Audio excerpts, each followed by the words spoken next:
Hello friends, welcome to वितीज पाठशाला। आप सबका स्वागत है विती की पाठशाला में। आज हम लॉर्ड कर्जन के बारे में पढ़ेंगे, जिनका कार्यकाल है 1899 से लेके 1905 तक। लास्ट क्लास में हमने रिपन के बारे में पढ़ा था। रिपन का पीरियड था 1880 टू 84। हमने जाना था लास्ट क्लास में कि रिपन ने जो है भारत में आके फर्स्ट टाइम जो है इंडिया में एक रेगुलर सेंसस होगा। 1881 में फर्स्ट रेगुलर सेंसस होगा और उसके बाद हर साल में, हर 10 साल में एक सेंसस हुआ करेगा। अगर हम बात करें तो सबसे पहली चीज अगर मैं आपसे बात करूं तो 1881 का जो है सेंसस होगा फर्स्ट रेगुलर सेंसस। इसके बाद हर 10 साल में जो है सेंसस हुआ करेगा।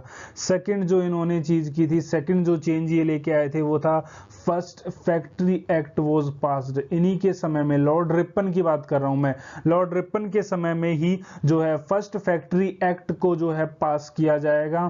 सो it would be passed and factory laws related to the children up to 7 years. उनके लिए जो है फैक्ट्री लॉज बनाए गए थे। नाउ 1882 की अगर मैं आपसे बात करूं, 1882 में हंटर कमीशन को अपॉइंट किया गया था। हंटर कमीशन, एजुकेशन की फील्ड में Hunter Commission, it would be appointed at the time of the Lord Ripon. और हंटर कमीशन रिकमेंड करेगा प्राइमरी एंड सेकेंडरी एजुकेशन को। एंड पॉलिटी में हम पढ़ते हैं रिपन को father of, Ripon is also called as the father of local self government in India. Ripon जो है वो बिलीव करते थे इन दी सेल्फ गवर्नमेंट देने के लिए, सेल्फ गवर्नमेंट की प्रोविजन के लिए वो बिलीव करते थे। एंड 1883 में हम एक कंट्रोवर्सी पढ़ेंगे, इल्बर्ट बिल कंट्रोवर्सी। हमने पढ़ ली है इल्बर्ट बिल कंट्रोवर्सी 1883 की। नाउ इसमें जो है यूरोपियंस ने प्रोटेस्ट किया था। इसके अंदर क्या था कि इंडियन जजेस जो कि डिस्ट्रिक्ट लेवल पे हैं to hear the cases of the European. एक बिल लाया गया था, उसमें स्टेट किया गया था कि जो भारतीय जज हैं अब से वो यूरोपियंस को भी जो है जज करेंगे, उनके केसेस सुना करेंगे। इसी के कारण, इसी बिल के कारण इसका बड़ा विद्रोह हुआ और आखिर में ये पास नहीं हो पाता है। देन यूरोपियंस ने प्रोटेस्ट किया और इनको जो है, रिपन को जो है रेजिग्नेशन देके जो है भारत से जाना पड़ेगा 1884 में। लॉर्ड कर्जन से पहले भी कुछ भारत में जो चेंजेस आए हैं उनको पढ़ते हैं। सबसे पहले अगर हम स्टार्ट करने से पहले जो हम जानेंगे कि क्या हुआ। मेजर इवेंट जो इस फील्ड में होगा वो 1885 में होगा। The first major event will be held in the 1885, that is the Indian National Congress को फाउंड किया जाएगा। Indian National Congress would be founded, it would be founded in the Bombay में इसको जो है फाउंड किया जाएगा। And remember by the in the Gokul Das Tejpal Sanskrit college, Gokul Das Tejpal Sanskrit college में, Gokul Das Tejpal Sanskrit college founded by A.O. Hume, A.O. Hume के द्वारा फाउंड किया जाएगा इसको। देन 72 डेलीगेट पार्टिसिपेट करेंगे इसमें। पहली मीटिंग में 72 डेलीगेट्स जो हैं वो पार्टिसिपेट करेंगे। देन इसमें जो है लॉयर्स होंगे एंड जर्नलिस्ट होंगे। इस टाइम के जो आपको वाइसरॉय पता होना चाहिए, एग्जामिनर आपसे वाइसरॉय पूछ लेता है कि who was the viceroy of India at the time of when the Indian national Congress was formed. He was the Dufferin, Lord Dufferin was the viceroy.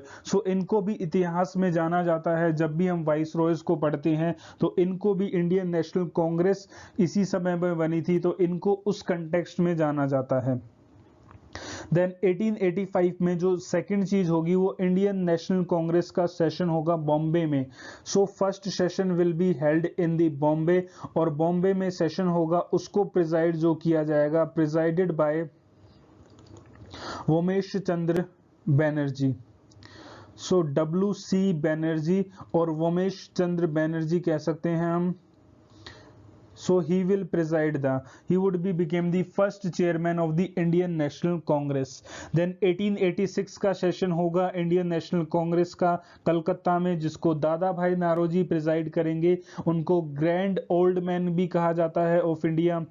Then 1887 का लगातार 85, 86, 87 का जो है मद्रास में होगा बदरुद्दीन तैयब जी। सो ये सेशन इंपॉर्टेंट है क्योंकि बदरुद्दीन तैयब जी जो हैं वो बनेंगे फर्स्ट मुस्लिम चेयरमैन इस सेशन के।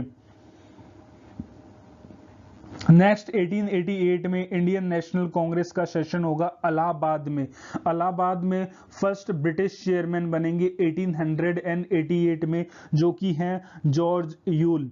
सो ये इंपॉर्टेंट है, इनको हम बाद में भी डिटेल में करेंगे, पर आपको एक बैकग्राउंड पता होना चाहिए। सो 1880 तक हमने पढ़ लिया। देन 1891 की अगर मैं आपसे बात करूं, 1891 में जो है second factory act, first factory act by the Ripon and the second factory act जो उसको पास किया जाएगा। नाउ इसमें जो है वाइसरॉय जो है लैंसडाउन है। वाइसरॉय यहाँ पे कौन है? लैंसडाउन वाइसरॉय हैं। लैंसडाउन इज द वाइसरॉय जो कि सेकंड फैक्ट्री एक्ट को पास करेंगे। इसमें जो है laws related to the women not to work for more than 11 hours, ये कह दिया जाएगा कि महिलाएं 11 घंटे से ज्यादा वर्क नहीं करेंगी। देन 1892 का एक्ट, 1892 का Indian council act of the 1892, parliamentary form of the government would be introduced by that act. So 1892 का जो एक्ट है उसको पारित किया जाएगा इसके through. So Indian Council Act of 1892.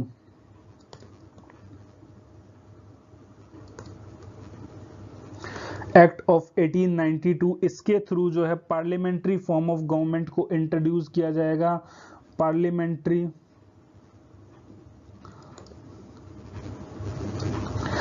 मतलब कि संसदीय प्रणाली को भारत में जो है लागू किया जाएगा, इंट्रोड्यूस किया जाएगा। एंड सेकंड मैं आपसे बात करूं, इलेक्टोरल सिस्टम भारत में स्टार्ट किया जाएगा। So electoral system would be started in India. Electoral system would be started in India. So these were the two changes, जो कि दो चेंज होंगे। देन 1892 से आगे बढ़ते हैं। We move ahead of the 1892 and we will reach to the so हम जो है 1892 के बाद 1893 में शिकागो कॉन्फ्रेंस होगी 11 सितंबर 11 सितंबर को शिकागो कॉन्फ्रेंस होगी 1893 में। स्वामी विवेकानंद जो कि नरेंद्र दत्त उनका असली नाम था, और नरेंद्र दत्त जो हैं अब जो है शिकागो जाएंगे। ये शिकागो जाएंगे भाग लेने में, to participate in conference. So Swami Vivekananda जाएंगे एंड वो शिकागो कॉन्फ्रेंस यूएसए में पार्टिसिपेट करेंगे। He will participate in the Chicago conference to be held in the USA. So वहां पे इनको जो है टाइटल मिलेगा स्टॉर्मिंग सेंट का। स्टॉर्मिंग सेंट का टाइटल इनको दिया जाएगा कहां पे? शिकागो में। Now title given to the Swami Vivekananda. तो एक तो ये चीज थी 1893 में। 1893 में एक दूसरी घटना घटेगी। 1893 में जो है बीजी तिलक अब जो है स्टार्ट करेंगे, गणपति फेस्टिवल स्टार्ट करेंगे एंड इन दी महाराष्ट्र में। सो गणपति फेस्टिवल को स्टार्ट किया जाएगा महाराष्ट्र में। 1895 में महाराष्ट्र में शिवाजी फेस्टिवल, क्योंकि लोगों को नेशनलिस्ट बनाना था, लोगों को जागरूक करना था, तो एक इनसे अच्छा मौका क्यों कोई नहीं हो सकता था कि लोगों को एक साथ लाने का त्योहारों के through.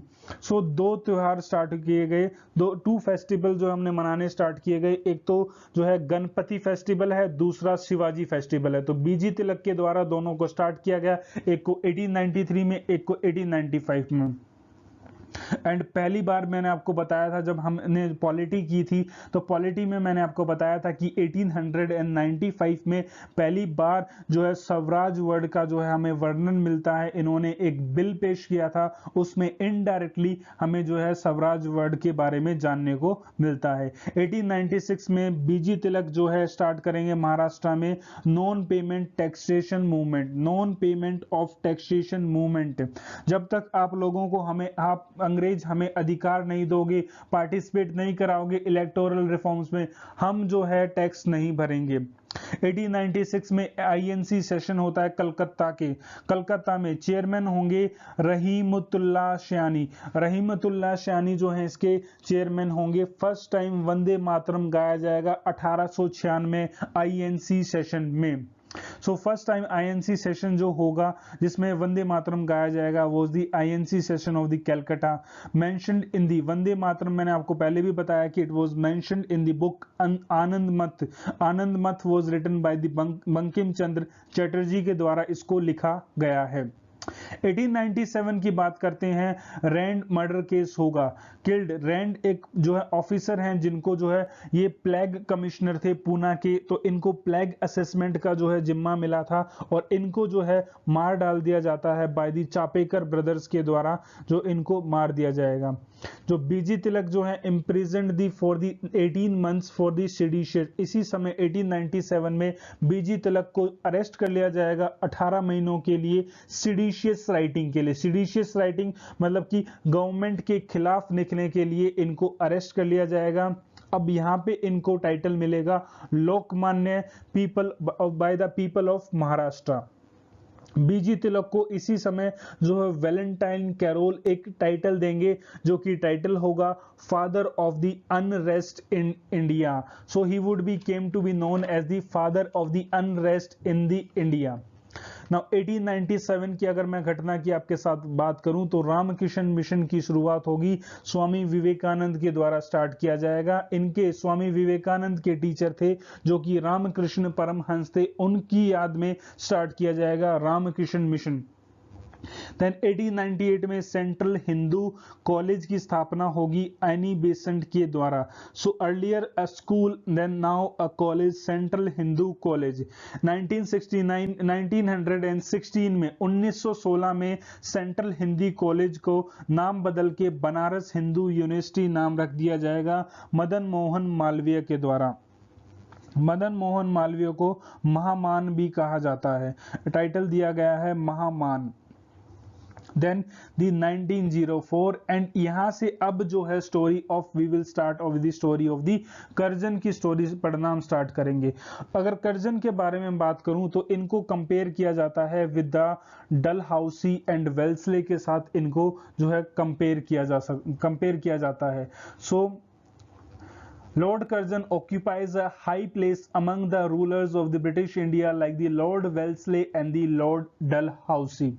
Now he was thorough imperialist, इन्हीं की तरह वेल्सले और डलहाउसी की तरह ये भी imperialist थे।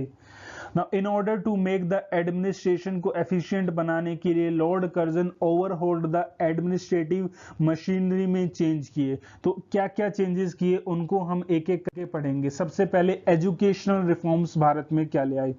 जब ये भारत में आते हैं तो इनको पता लगता है कि एजुकेशन जो ठीक नहीं है, क्योंकि इससे पहले जो एजुकेशन में वो आएगा हंटर कमीशन आएगा, उसमें जो रिपन चेंजेस करेंगे, उसके बाद ना ही एनालिसिस किया गया और ना ही रिफॉर्म्स लाए गए। So Curzon took a serious view in the fall of the standard of the education, गिर रही है, डिसिप्लिन नहीं है एजुकेशन इंस्टीट्यूशंस में। नाउ इनको लगेगा कि ये जो एजुकेशन इंस्टीट्यूशंस हैं भारत में, अब ये एक पॉलिटिकल रेवोल्यूशनरीज को जो है प्रोड्यूस करते हैं, एक फैक्ट्री बन गए हैं जहां से पॉलिटिकल रेवोल्यूशनरीज निकल के आ रहे हैं। तो इनको डिसिप्लिन करना पड़ेगा, इनके एडमिनिस्ट्रेटिव एजुकेशनल रिफॉर्म्स लाने पड़ेंगे। To set up the education in the order, he instituted in the 1902 में यूनिवर्सिटीज कमीशन बनाया गया to go into the entire question of the university education in the country को पढ़ने के लिए एक जो है 1902 में यूनिवर्सिटीज कमीशन का गठन किया जाएगा। On the basis of the finding and the recommendation of the commission, Curzon brought the Curzon जो है इंडियन यूनिवर्सिटीज एक्ट 1905 जो उसको लेके आएंगे and brought all the universities अब गवर्नमेंट के हाथ में आ जाएंगी। सो जब मैंने आपको एजुकेशन कराया था तो more control more control over the universities, so government के अंडर में जो है यूनिवर्सिटीज आ जाएंगी एंड गवर्नमेंट का कंट्रोल हो जाएगा, सो रेगुलेट करने लग जाएंगी। तो ये अच्छी बात नहीं है, चाहे वो फैक्ट्रीज बन रही थी पॉलिटिकल रेवोल्यूशनरीज की, पर गवर्नमेंट को अधिकार नहीं है कि गवर्नमेंट इंटरफेयर करे in the internal matters of the universities.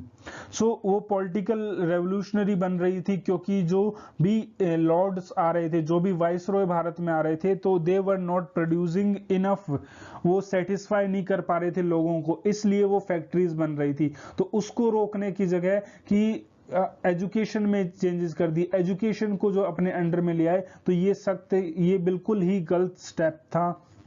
Next अगर हम बात करें police and the military reform किए गए, पुलिस को ट्रेनिंग प्रोवाइड की गई, मिलिट्री को ट्रेनिंग एंड द रिफॉर्म्स लाए गए। कर्जन बिलीव करते थे एफिशिएंसी में एंड डिसिप्लिन में, उनका मानना था कि थोड़े थोड़े समय में पुलिस के जो है एक जो है रिफॉर्म्स लाने चाहिए, पुलिस एंड द मिलिट्री में चेक करना चाहिए। Then he instituted a police commission को जो है गठन किया गया 1902 में under the chairmanship of the sir Andrew Fraser की चेयरमैनशिप में जो है पुलिस रिफॉर्म को जो है इंट्रोड्यूस किया गया, पुलिस कमीशन को बनाया गया। कर्जन इसकी सारी रिकमेंडेशंस को मान लेंगे और उनको इंप्लीमेंट कर देंगे। इसके तहत ये एक ट्रेनिंग स्कूल एस्टेब्लिश करेंगे फॉर द ऑफिसर्स के लिए और एक अलग होगा फॉर द कांस्टेबल्स के लिए। And introduced the provincial police service को इंट्रोड्यूस किया जाएगा। So the important thing is that he introduce the provincial police service को इंट्रोड्यूस किया गया। देन इसी बिहाफ पे जो है आर्मी को भी मॉडल किया जाएगा, आर्मी की भी मॉडलिंग होगी। It was done by the lord Kitchener by the commander who was the commander in the chief of the India at the Curzon के टाइम पे वो कमांडर इन चीफ थे आर्मी के, तो उनके अंडर में चेंजेस लाए जाएंगे आर्मी में। नाउ कलकत्ता कॉर्पोरेशन एक्ट लाया जाएगा जिसमें इलेक्टेड मेंबर्स जो होंगे कलकत्ता कॉर्पोरेशन में उनकी संख्या घटा दी जाएगी। सो this is the act of the 1899 और वहीं जो सिलेक्टेड मेंबर्स हैं उनको बढ़ा दिया जाएगा। सो इसमें भी इंटरफेयर करना स्टार्ट कर दिया, मोर एंड मोर इंटरफेयर किया जा रहा है। The viceroy brought in a new legislative measure लेके आएंगे, namely the Calcutta corporation act of 1899 लाया जाएगा, by which the strength of the elected member को रिड्यूस कर दिया जाएगा, that of an official members बढ़ा दिए जाएंगे। तो इलेक्टेड मेंबर्स को कम कर दिया जाएगा और ऑफिशियल मेंबर्स को इंक्रीज कर दिया जाएगा। मैं आपको बता दूं father of the local self government Lord Ripon को कहा जाता है और रिपन ने ही रिफॉर्म किए थे और रिपन ने ही इंट्रोड्यूस की थी लोकल गवर्नमेंट इंडिया में। Now Curzon gave more representation to English peoples को ज्यादा रिप्रेजेंटेशन दे दी इंडियंस के बजाय कलकत्ता कॉर्पोरेशन में। Now there was strong resentment by the Indian members against the Curzon के जो ये anti measure anti. So next जो ये करेंगे preservation of the archaeological objects. So archaeology के फील्ड में जो है एक इंपॉर्टेंट स्टेप लाया जाएगा। मैं कहूंगा ये एक अच्छी चीज थी जो इन्होंने किया, जो भी आर्कियोलॉजी की चीज थी, जो भी पुरातत्व की चीजें थी उनका संरक्षण किया जाएगा। So archaeological survey of the India was founded in 1904 में उसको फाउंड किया जाएगा by the lord Curzon. So second was that the Indian University Act was passed. So now we will study it in detail. So Curzon had a passion for the preserving the ancient monuments को preserve करने का इनका passion था of the historical importance in the India. Now, no viceroy in India before or after him took such a keen interest in the archaeological objects में किसी ने भी रुचि नहीं रखी, जो भी भारत में आए किसी में ने भी जो है रुचि नहीं रखी उस चीज में, और पहले ये होंगे जो कि इंटरेस्ट लेंगे in this field. He passed a law called as the Ancient Monument Act 1904 को पास किया जाएगा, जिसके तहत ऑब्लिगेटरी बना दिया जाएगा part of the government and the local authority कि उनको मॉन्यूमेंट्स को प्रिजर्व करना है, एंड देयर डिस्ट्रक्शन जो है वो एक ऑफेंस कहलाएगा आगे से।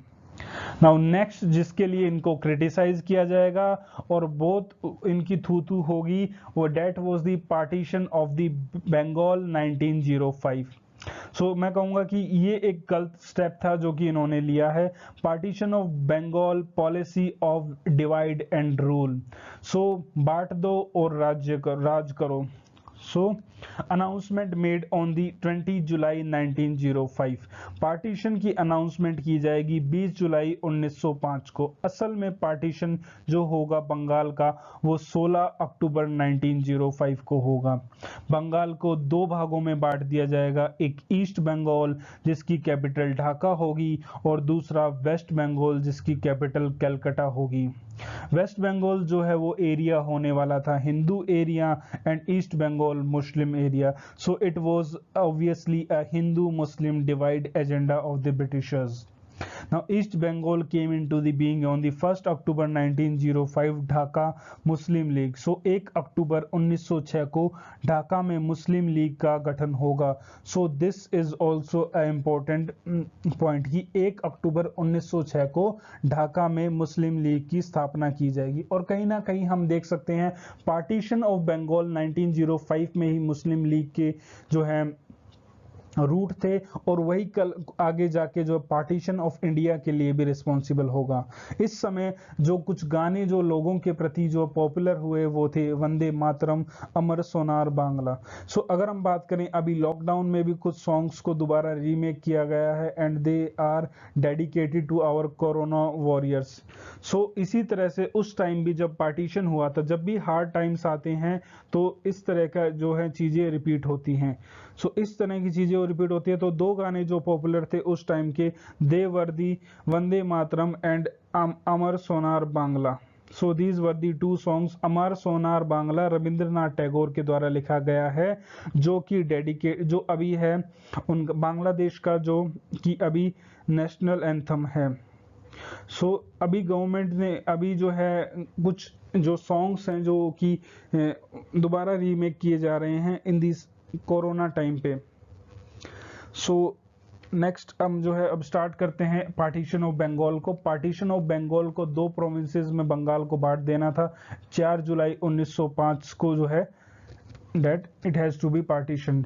The new province of the Eastern Bengal and the Assam included the whole of the Assam and the Dhaka, Rajshahi and the Chittagong divisions of the Bengal with the headquarter at the Dhaka। ये मैं आपको बता चुका हूँ। दो Curzon ने justify किया अपने एक्शंस को on the basis of the administrative lines. Partition divided the Hindu Muslims of the Bengal. Curzon ने बोला कि मैं जो पार्टीशन मुस्लिम हिंदू को करके नहीं कर रहा हूँ, मैं इसको कर रहा हूँ ऑन द एडमिनिस्ट्रेटिव लाइंस पे। This led to the partition agitation all over the country. Anti partition, partition के खिलाफ विद्रोह होने लगे। लोगों ने आपस में जो है राखी बांधी एंड जो है रक्षाबंधन मनाया गया। Now this had also intensified the national movement. So एक cause for the national movement, लोगों को एकजुट होने का अब जो है मौका मिल जाएगा। तो this was about the lord Curzon के बारे में था। एंड इसके बाद 1905 में आईएनसी सेशन बनारस का होगा जिसको प्रिजाइड करेंगे जीके गोखले। जीके गोखले को जो है पॉलिटिकल गुरु कहा जाता है, गांधी जी के जो है पॉलिटिकल गुरु हैं। और जीके गोखले जो है फर्स्ट टाइम स्वदेश वर्ड का यूज करेंगे इस सेशन में 1905 में। सो आईएनसी सेशन कलकत्ता में होगा, दादा भाई नारोजी। देन 1906 वहां पे स्वराज वर्ड को पहली बार यूज किया जाएगा। देन 1907 आईएनसी सेशन जिसमें सूरत स्प्लिट होगा। सो वो हमें देखना है आगे आने वाले लेक्चर्स में। सो अभी देखते हैं कि भारत में ऐसा क्या किया कर्जन ने, क्या ठीक किया क्या गलत किया, उसके एस्टिमेट्स देखते हैं। Lord Curzon assumed his office when he was 40 years old. तब उसने जो है एज्यूम किया था ऑफिस को। All his reforms measures were preceded by an expert commission and its recommendations. He made a serious study of the Indian problems in all their aspects. Then at the beginning Curzon जो उसकी popularity थी भारत में, later on उसको जो है बाद में जो है and the administration of the people, बाद में जो पार्टीशन ऑफ बंगाल के थ्रू उसको he lost his popularity. So he lost his popularity by the act of the partition of the Bengal.